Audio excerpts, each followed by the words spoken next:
Welcome, everyone. This is Kelly Bean from Darden in the University of Virginia. I have with me my good friend and colleague, Cathy Shea, the Associate Dean at Babson. Cathy, how are you today?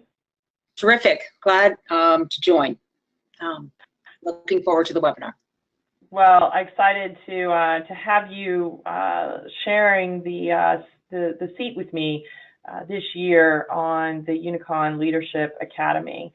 So just to kind of get us started before we dive into this, and thank all of you for joining us, Cathy, I was hoping that you could share some of the Unicon antitrust competition statement. I've heard you do this, and I just think you're marvelous at it. So in the spirit of sharing, would you mind going ahead and kind of setting some context around the importance of this antitrust and competition statement?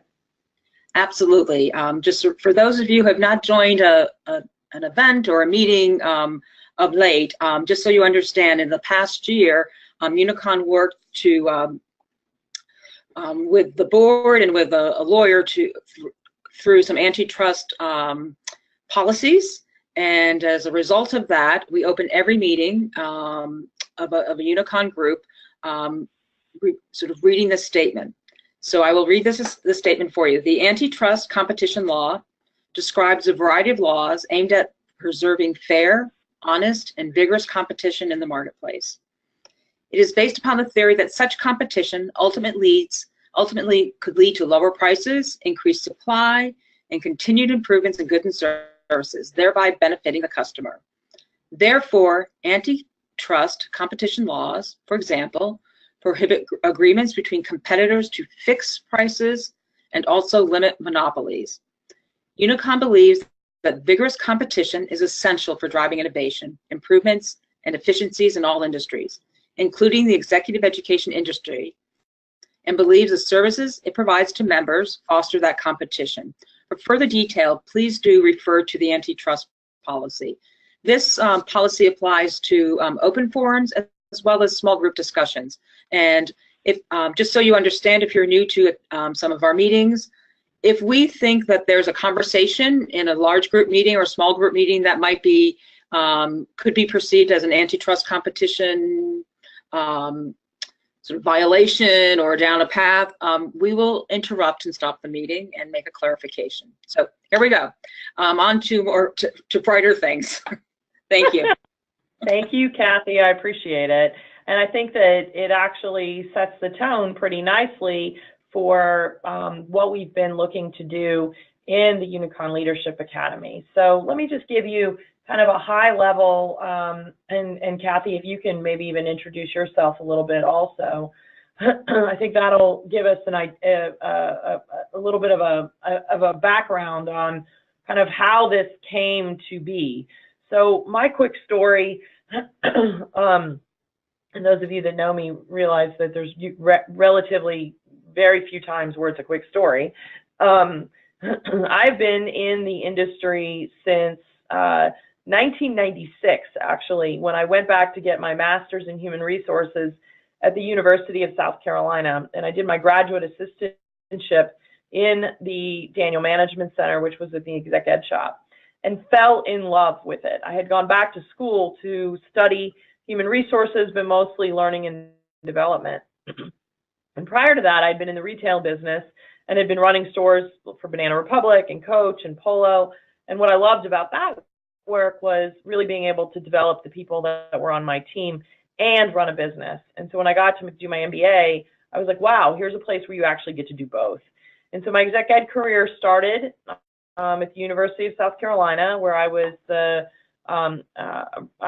headed up open enrollment programs and marketing, and then moved to be the number 2 in that operation, where the staff was all reporting into me and was responsible for operations. Emory University, where I came in at that kind of number 2 position, and was there for about 7 years. It was Weta Business School, and ultimately took that shop over for about 2.5 years in the around 2005.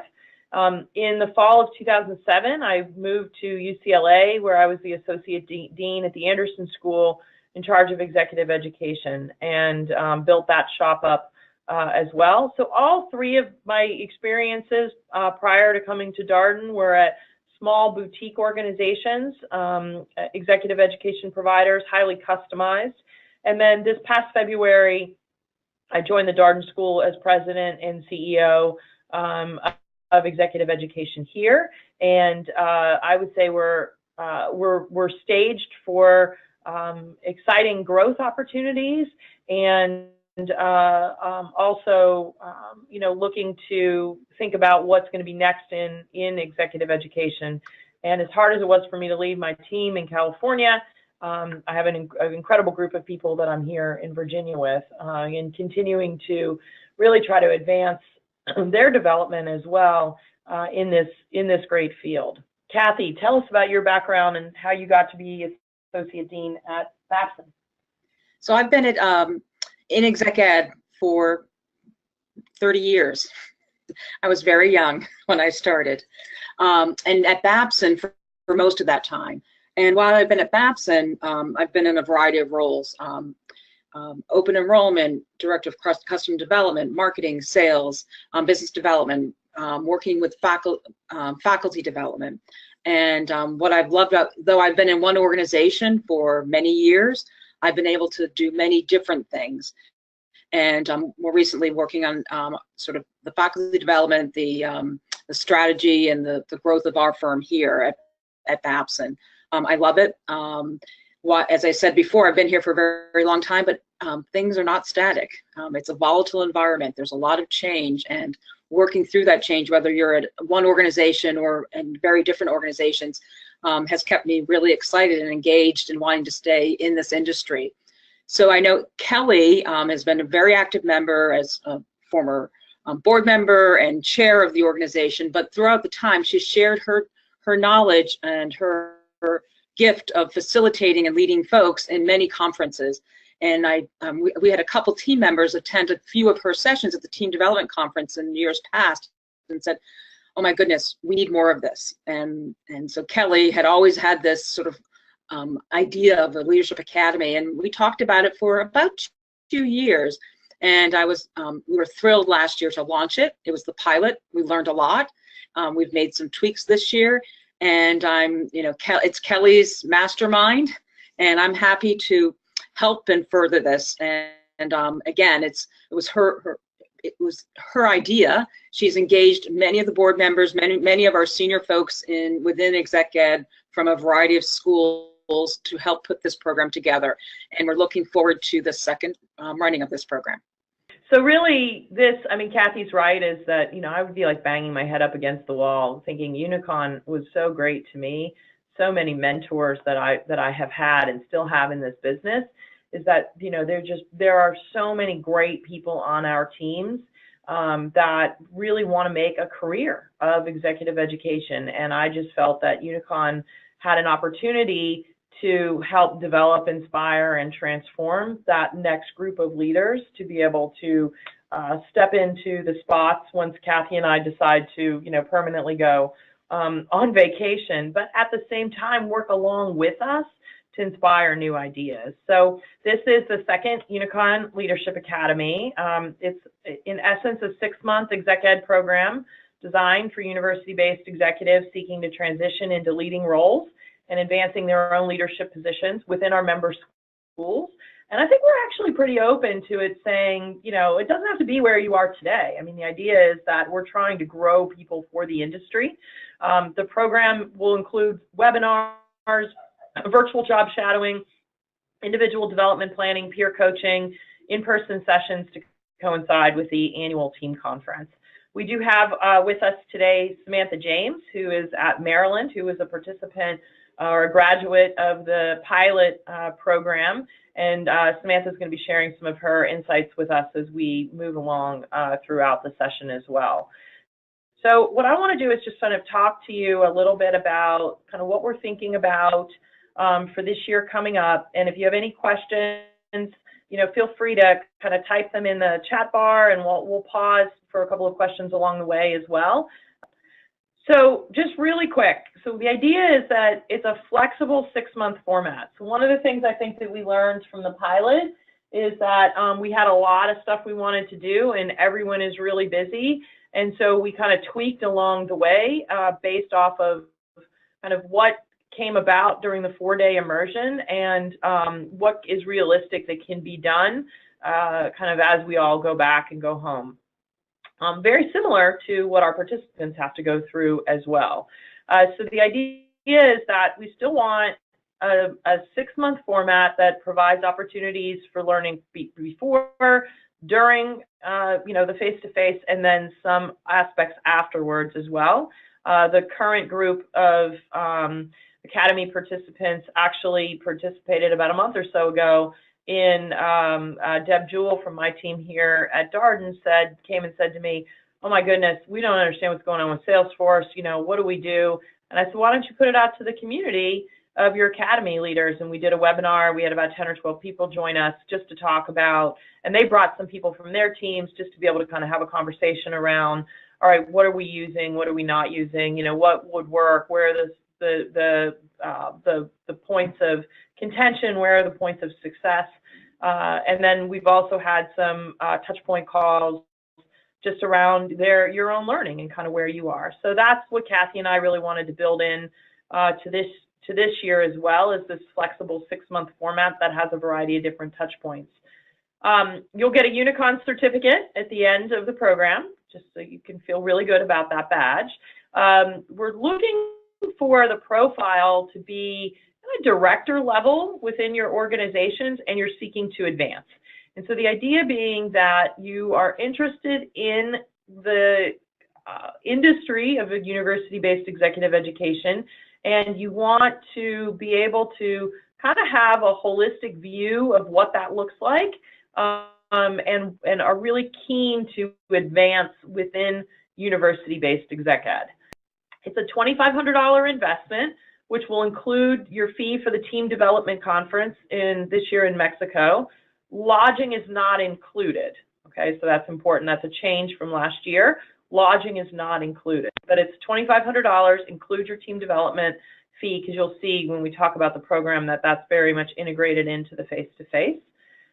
Cathy, before I move on, is there anything that you want to say about kind of any of these 4 points, or even about kind of the who should attend piece that comes to mind for you? No, I think you've got it covered. Just one point, just so people, while you're sort of looking at the budget, the lodging at Tech de Monterey is like $107 a night, so it really is minuscule. So it's a bargain. But no, that's all I have to say. All right, perfect. So what we're looking at in terms of program structure with, the idea is that the objectives are really to give you, as a leader within the university-based executive education industry, kind of this full view of all of the different things you need to be thinking about as a leader of an exec ed shop, right? Or as somebody moving into maybe a number 2 position within the shop. And so our plan is to kick off in the beginning of November. We'll do a virtual launch and provide some opportunities for some networking for the cohort. Last year, I think we had 20-something, participants, which was actually a really, really great size. We will also in November ask you to participate in a fall webinar or video blog or something that Unicon is doing, as well as we will give you some pre-work, which would be watching some past webinars or participating in some of the blogs that are on the current Unicon website, looking at some research papers that have come out. And we will ask you to do some pre-work on your own business. All of that will take roughly about 4 to 5 hours, and that'll prepare you for when we come together in person at the team conference in December. And so I'll talk a little bit in just a few minutes about what kind of the blow up of that team content around the team conference looks like. But really, it's the design is meant for you to be able to engage with a wide set of peers and leaders, because many of you that have been to team conferences know there's usually close to 200 people that attend, and I'm really excited about the one that's going to be happening this fall, and so we will build a lot of our content around opportunities for you to engage with what Tech de Monterey has put together. Now, the hard part is we have these amazing 4 days together. Everyone is super excited, and then Samantha can also talk about what happens is we all get back to work, we go on break, we come back in January, and lots of different things happen. So I am committed this year, and Samantha, I'm going to also open this up to your class as well, is in participating in a virtual job shadow. And this virtual job shadow, you can think of it as, you know, maybe 5 to 6 different leaders from around the industry, and everybody kind of phoning in. You'll be assigned to one of those leaders, and people phoning in and being a part of a conversation with their teams. And so it's really an opportunity to kind of get to see another group work, share some best practices with each other. And then a big part of that, what we're going to do this year, instead of a team project, which was just really difficult to get up off the ground, is we want each of the participants to be thinking about an individual project. And there'll be more to come on that. For some of you, it might be your own personal leadership development. For some of you, it could be more of, you know, I've wanted to bring online into exec ed. So you'll work closely with your dean or head of exec ed or sponsor for this program to help develop an individual project. We also see happening kind of throughout the program opportunities to do some posting on the Unicon website in the Content Hub, as well as we'll have a monthly cohort web conference where we can share some of these ideas and just touch base as a cohort of learners on some of the things that we're learning. And so we see January as being a time commitment of probably about 4 to 6 hours. And then you'll see in February and March, the time commitment goes up a little bit. It's probably going to depend on you, because really what this is it's you working on your individual project. There'll be a couple of sessions that'll be planned so that you can get feedback with a small group of a peer network within the class. And then we'll also have opportunities for each of you to touch base with an industry mentor to really talk about not only get input on your project, but also get input on your own development. So we've got a group of industry mentors, some of which you'll meet in the December session as well. And then March, you continue to work on those individual projects. We'll do another monthly cohort web conference, and then we'll ask you to do a final submission of your individual project to the Unicon Leadership Academy, probably mostly to Cathy and myself. And then what we'll look to do is in April is we'll do a cohort webinar with the board to be able to maybe pull a couple of those projects out to present to the board, with our hopes that the cohort in and of itself, as you're providing so much support to each other, you know, we'll be able to participate in that. And I think that there's some great opportunities for the participants from the first cohort in the Unicon Leadership Academy to be able to engage in that report out as well. We'll also end with a team content hub post that you all can work on, as well as putting some of the content on the Unicon website. So that's kind of the program overall. I'm going to go ahead and stop and pause there and see if anybody has any quick questions, and then I'll talk a little bit about the 4 days and how we're looking to kind of blow that out. Samantha, as we're waiting for folks to ask questions, I think this might be a great time for you to kind of just maybe jump in and talk a little bit about your experience and how that's been over the last 6 months or so.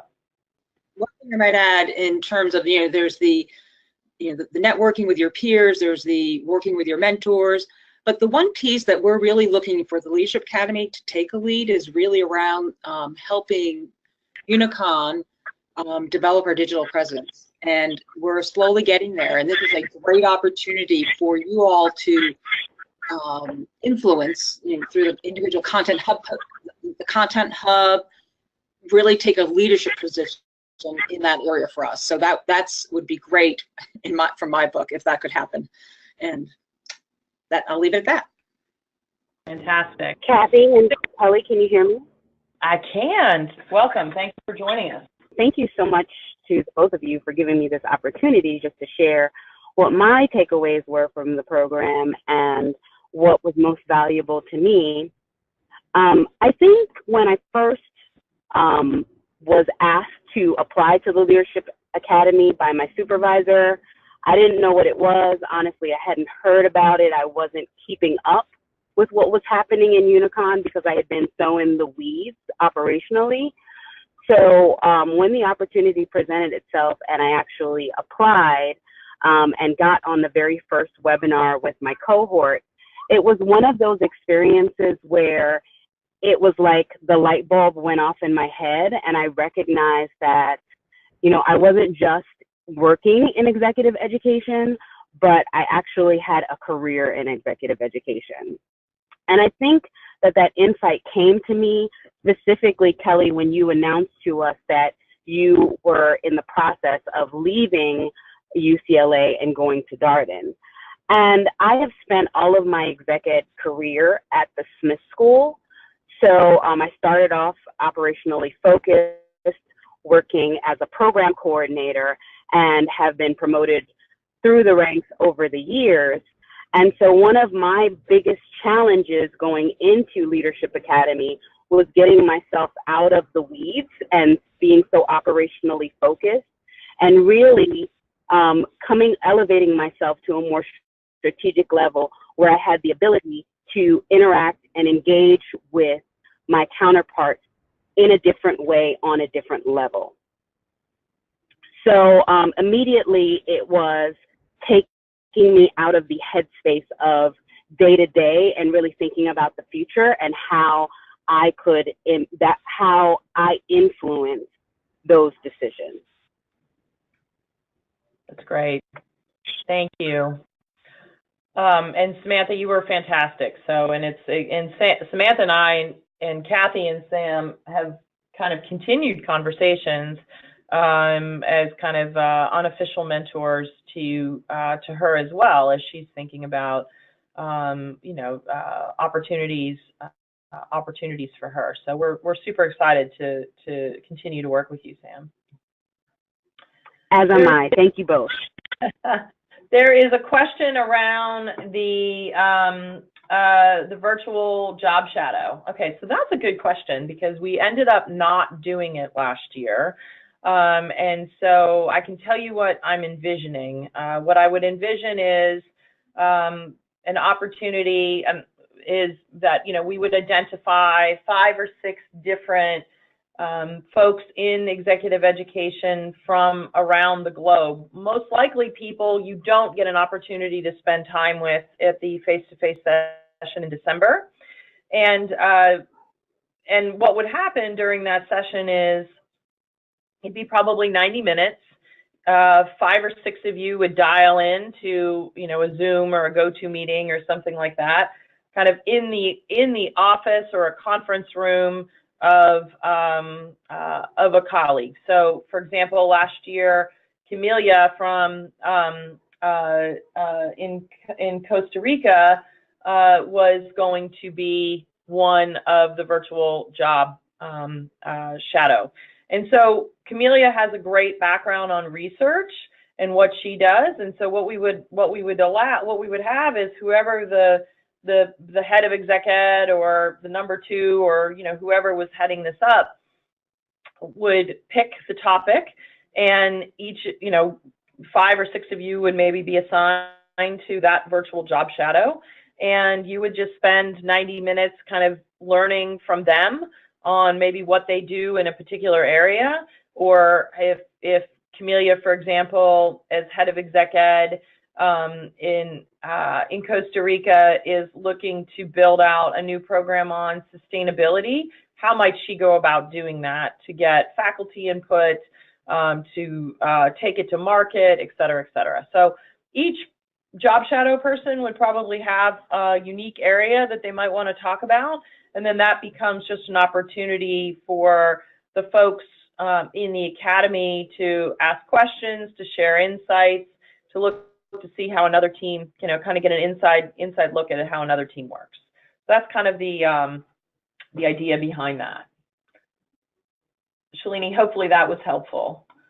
There's another question that's come up around, is there a plan in the future to open this up to individuals from non-member universities? I don't think so. I really don't. I think that this is something that, you know, maybe as we get a little further along, that might be something that the board would take up. But Cathy and I, now that we're both off the board and are doing our off-board work with this, I think the intention is really that this is a member benefit to be able to participate, similar to coming to the team conference is a member benefit. Cathy, you just came off the board. I'm a year removed, so I don't know if any discussions have been had about that. Yeah, at this time, I don't think we're envisioning that we would open up to non-member universities. What we're finding is, you know, in this volatile world that we live in, is that there's a lot of change. And given our membership of 110 schools, we've got a lot of folks that I think we would want to embrace and invest in within Unicon first and foremost. So yeah. That's the way we see it at this point. But I wanted you to get a feel for what the 4 days looks like. 4 days look like. The conference, we actually want you all to come in a day before the conference begins. And we'll start 8 o'clock in the morning. We'll do, Cathy and I will do a welcome with you. And then I will do a session with you around managing your growth, which is going to give you an opportunity to do a little bit of a self-assessment around a set of competencies that can be really helpful in beginning to think about what's important, where you currently are, how do you want to continue to grow. It really kind of sets the tone, I think, for your own development throughout the program. We have asked our colleague Melanie Barnett from the University of Michigan to participate in a session on kind of just leading change and continuing on with this piece around kind of managing your own growth. Melanie looks like she's going to be able to participate. That being said, as you know, everyone's schedules change. So we've got, Cathy, we probably have more people that want to participate than we even have slots for. So we might even find that we do a lot of co-presenting. We have folks that will do some co-presenting on some different topics as well. But Melanie is the Chief Executive Education Officer at the Ross School and has just been a fantastic colleague. And she wants to get involved this year as well. Frank Lloyd, we're looking in the afternoon at doing a session around operational excellence. This is something Frank did for us last year, and it was really great. It was an opportunity to say, okay, if you are the new head of executive education, how would you spend your time? What would that look like? And then just talking about kind of the different pieces and parts that make our jobs, you know, a big part of the jobs that we do. And I think as Samantha said, is that this is also a great session to not only just see, okay, yes, I still have to perform all of those operations, and how do I think a little bit bigger?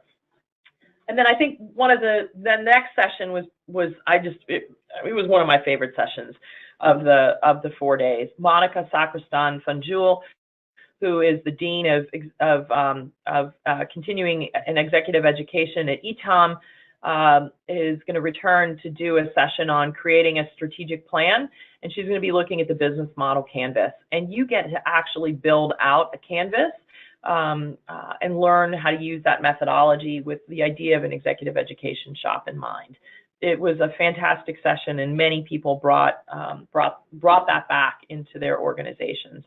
And then later that night, on the first night, we'll do a nice reception with the board and any of the emeritus board members as well. So you'll once again get to network with kind of a nice group of individuals. On day 2 in the morning, we'll be taking a look at organizational structure in executive education, or another similar topic that just kind of looks at, you know, how do we set up our operations. And then another session that Peter Hurst is looking to come back and do with us again is around marketing in today's executive education industry. And Peter was a huge hit last year as well. At the end of at lunchtime and the second day, you're then going to transition into the team development conference, and you'll attend the regular conference agenda for the rest of the time. And then what we will do is, for a late afternoon session on both day 2 and day 3, or on the first and second day of the conference, we will pull you back in as a cohort, and we'll do 2 other sessions for you. One, which was just fantastic, was our own Bill Shire, who's the executive director of Unicon, talking about communicating in the university and managing stakeholders. We'd like to have Bill repeat that, maybe even bring a colleague or 2 along the road with us. And Cathy and I will also help to begin to integrate what you learned in the beginning, the first day of the team development conference into the session. On day 3, you'll do the full day in the team development conference as planned, going to whatever sessions, breakout sessions that you want to go to, etc. And then we'll pull you back in as a cohort, and we'll do a late afternoon session on executive education industry trends. And last year, Clark Callahan and Joaquin Urabari did that, and it was also fantastic. I know they're both interested in participating again this next year. Day 4, you'll finish up the team development conference, and when everyone else is grabbing their sandwiches and going back to the plane, you get to come back again, and Cathy and I and Tina Narin, who is the current chair of Unicon, will lead you through a session on kind of just our lessons learned, our next steps. When we'll also begin to form your peer groups, talk about, set the dates for the job shadowing, and really have you begin formulating and working on those individual projects. And so this idea of development planning and individual projects will be touched upon throughout these 4 days. And this afternoon session is really the one where we want you to be able to come up with a firm idea to be able to take back to your dean or your executive director or your sponsor, whoever sponsored you in the program, so that come January, you've got a firm project that you're going to be working on through the rest of the program. So, Cathy, and anything you want to add to that? No, it's a packed schedule, but I think it gives you a good foundation and a lot of energy to move forward. So, yeah. So Sam, just if you could join us real quick, again, when you think about the 4 days that you had together with your colleagues, I mean, you've shared a little bit about this already, and some of these sessions are pretty similar, but, is there anything else that's kind of coming back to your mind as you even see the schedule now as to, what was just a real takeaway for you that you were able to go back and begin to use in your business at Maryland? Thanks, Kelly. I'm so glad you asked that question. So I'm so happy to hear that the business model canvas is coming back this year again, that we did with Monica. It was so enlightening for me. I immediately took it back to my team. I did actually a 2-day-long retreat with them where we went off site. We were able to identify a really cool space on campus that was specifically for that purpose of soliciting creative thought.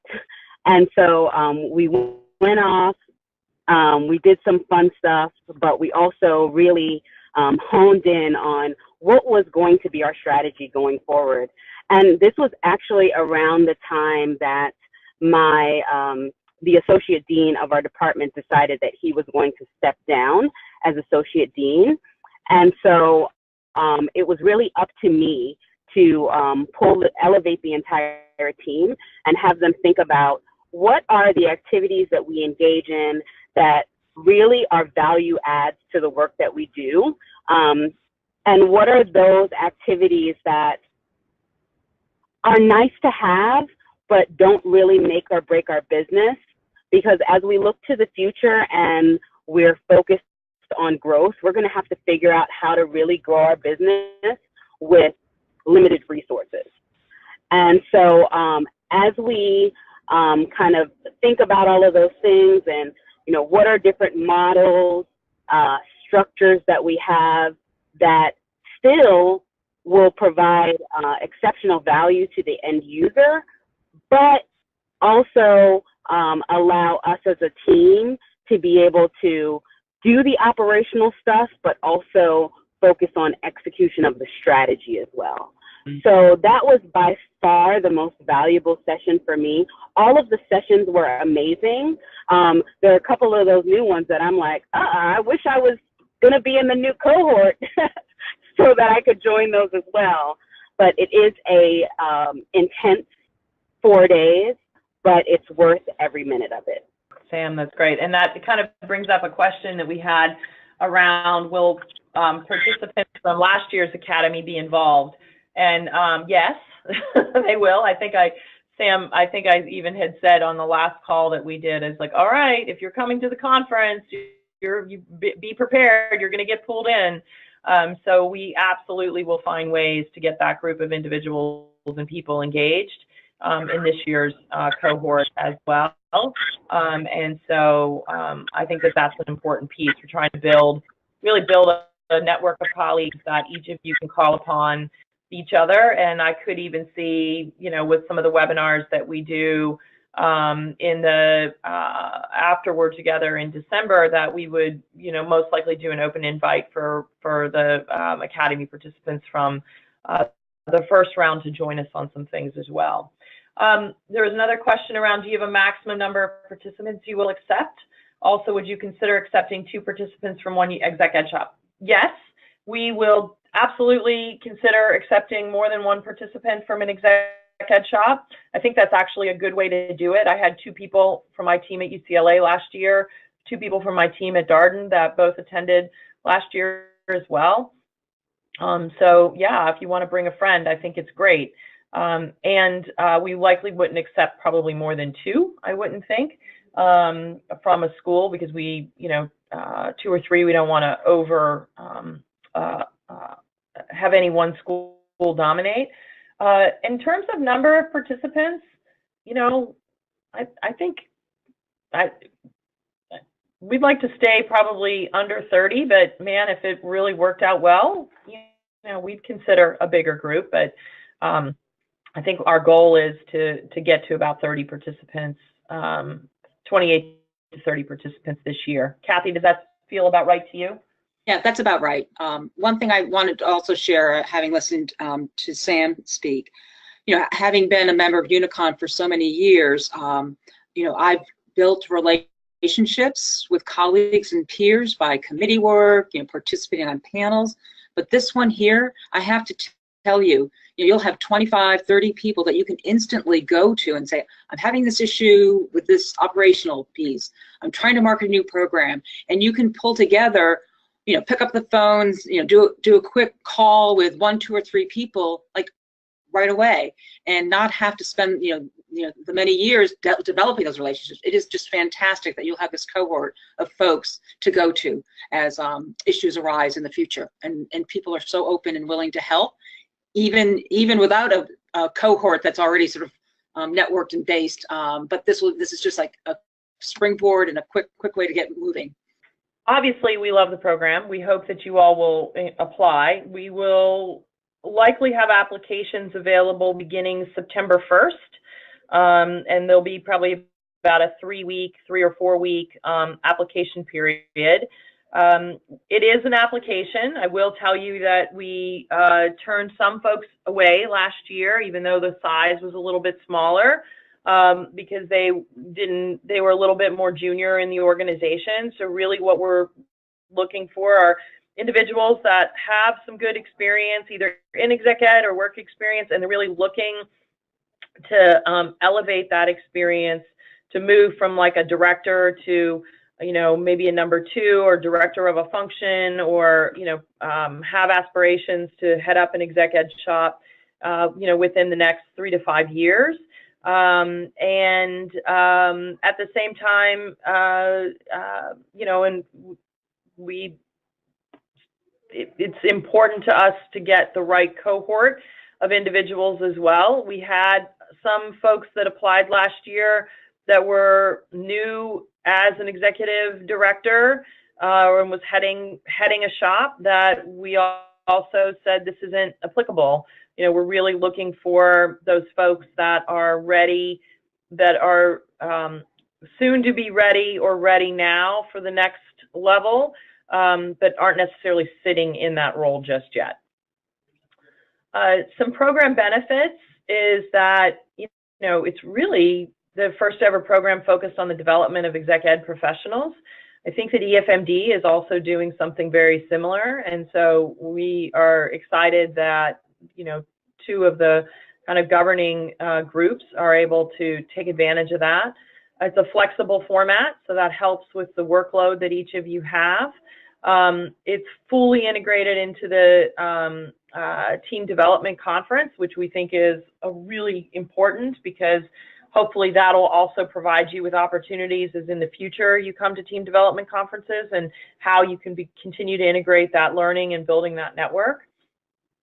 Developed by exec ed for exec ed, so you're learning from kind of the top global leaders to help advance your knowledge and skills, and who take this kind of grooming of the future of exec ed really seriously. It allows you to accelerate your advancement in executive education and have perspective and opportunities to focus on that. And as Cathy and Samantha mentioned, the high impact peer networking and peer learning experiences. I mean, quite honestly, I think that is, it's just huge. The program is going to start around the week of November 1st with our web kickoff, and then the applications will be available on September 1st. The main things we will ask you on your application is, your basic information. We will ask you to write an essay around, I think it's even 2 essays around, what are your plans for your career in executive education, and what do you think are some trends that are happening in executive education that you need to be aware of. And so what we're looking for there is, how are you thinking a little bit more strategically about the business? And then the second thing that you will need is you have to have a letter of recommendation from the dean or executive director or head of exec ed. They need to be bought into this process with you, willing to sponsor you with a project, willing to commit the time that it takes to participate in all of the sessions. Be willing to not give you on the day before, the time in Mexico on the first day of the program, say, oh, I need you to be out for 3 hours to take this conference call. Like, they are making a commitment that you are all in for this program. So more of that will be available on September 1st with the application, but that just kind of gives you an idea of what we're going to be looking for as we go forward. So what other questions can I answer for you all? And Cathy as well, and we've got Sam also. How else can we share? If any of you have individual questions that you'd like answered offline, feel free to email or call myself or Kelly. All right, well, that's great. Well, we had some really good ones along the way. I hope that you all will consider applying and joining us. I hope you will also tell your friends and colleagues about this as well. And if any of your deans or heads of exec ed have any questions about it, they can certainly reach out to Cathy and I also. And I know that Samantha would make herself available for any of you that might want to talk a little bit about her experience. There's also a great Unicon news article that was published that just a few weeks ago that interviewed quite a few of the Academy graduates from the first year, and I'm sure that all of them would be ready to have conversations also. All right, Cathy, I think with that, I'm ready to sign off. Any final words from you? No, have a happy weekend. Thanks, everyone, for joining us. Really appreciate it.